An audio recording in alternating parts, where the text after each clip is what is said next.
Hello दोस्तों, आज हम 10th क्लास साइंस का मॉडल पेपर 2024 का लेक्चर 5 कवर करने वाले हैं और आज का हमारा क्वेश्चन है 4 का अथवा। क्वेश्चन देखिए, किसी चुंबकीय क्षेत्र में स्थित धारावाही चालक पर लगने वाले बल की दिशा ज्ञात करने का नियम लिखिए। चित्र की सहायता से एक विद्युत मोटर की कार्यविधि संक्षेप में लिखिए। ठीक है, तो यह है हमारा क्वेश्चन को स्टार्ट करने से पहले दोस्तों, अगर आप चैनल पर नए हैं तो चैनल को सब्सक्राइब करके वीडियो को लाइक एंड शेयर जरूर करें। बढ़ते हैं अपने क्वेश्चन के आंसर की तरफ। तो क्वेश्चन देख लिया, तो धारावाही चालक पर लगने वाले जो बल की दिशा है, अगर हमें उसे ज्ञात करना है तो हम किस नियम से ज्ञात करेंगे, ये देखिए। तो ये मैंने बनाया है फ्लेमिंग के बाएं हाथ का नियम, और फ्लेमिंग के बाएं हाथ के नियम से ही हम किसी धारावाही चालक के अंदर बल की दिशा को ज्ञात कर सकते हैं। तो हम पहले इस डायग्राम की हेल्प से समझते हैं, बाकी मैंने पूरा लिख दिया है, आपको कोई प्रॉब्लम नहीं होगी, फटाफट स्क्रीनशॉट लेके उतार लेना। ठीक है, तो देखिए पहले हम इसी को समझ लेते हैं।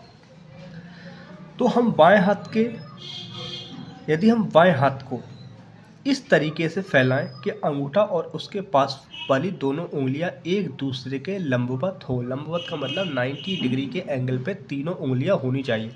अंगूठा और उसके दोनों पास वाली उंगलियां और ये अंगूठा एक दूसरे के कैसी होनी चाहिए, लंबवत हो। ठीक है, तो हम अंगूठे के पास वाली उंगली उस ओर करेंगे जिधर चुंबकीय क्षेत्र है। ठीक, अंगूठे के पास वाली उंगली उस ओर करेंगे, उस तरफ करेंगे जिधर चुंबकीय क्षेत्र है। ठीक है, और ये वाली इस उंगली के पास वाली उंगली उस ओर करेंगे जिधर धारा बह रही है।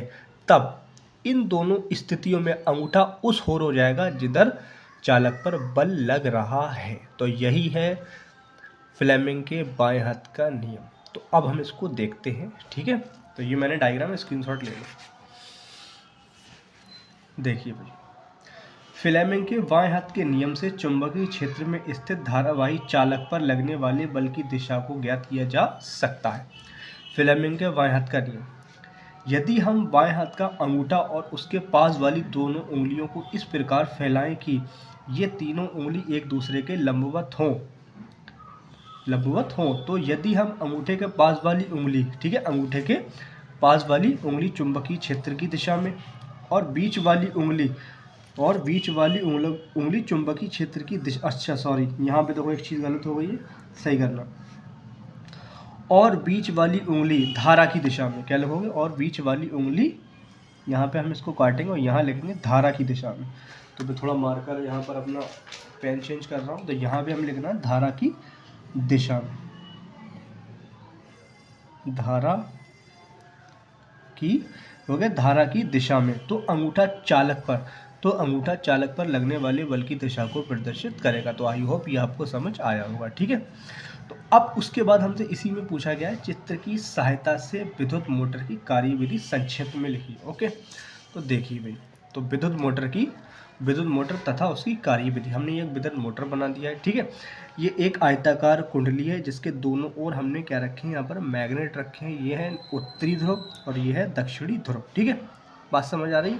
अब हम देखो करेंगे, अब हमें इस कुंडली को घुमाना है, इस तरीके से हमें इस कुंडली को घुमाना है। तो कैसे घुमाएंगे, देखिए, जब बैटरी से कुंडली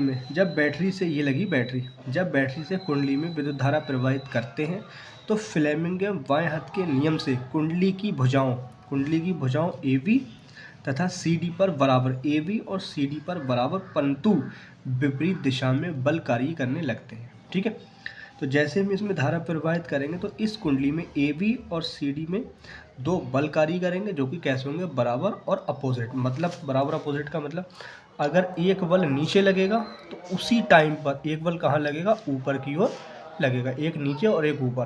ठीक, ये बल एक बल युग्म बनाते हैं, बल युग्म का मतलब जोड़ा, बल युग्म बनाते हैं जिसके कारण कुंडली दक्षिणावर्त दिशा में घूमने लगती है। अब जाहिर सी बात है, एक बल ऊपर लगेगा और एक बल कहाँ लगेगा, नीचे। तो ये इस तरीके से क्या होगी, ये घूमने लगती है, दक्षिणावर्त दिशा में घूमने लगती है। इस बलों की सहायता से धारा इस प्रकार रखी जाती है कि कुंडली पर बल लगाकर एक ही दिशा में कार्य करे, अर्थात कुंडली एक ही दिशा में घूमती रहे। तो हम धारा की दिशा को इस तरीके से सेट करते हैं कि इन पर जो लगने वाला बल है वो लगातार एक ही दिशा में लगे। ठीक है, तो आई होप ये वीडियो लेक्चर आपको पसंद आया होगा। अगर पसंद आया है तो चैनल को सब्सक्राइब करके वीडियो को लाइक एंड शेयर जरूर करें। मिलते हैं नेक्स्ट वीडियो में। Thanks for watching this video.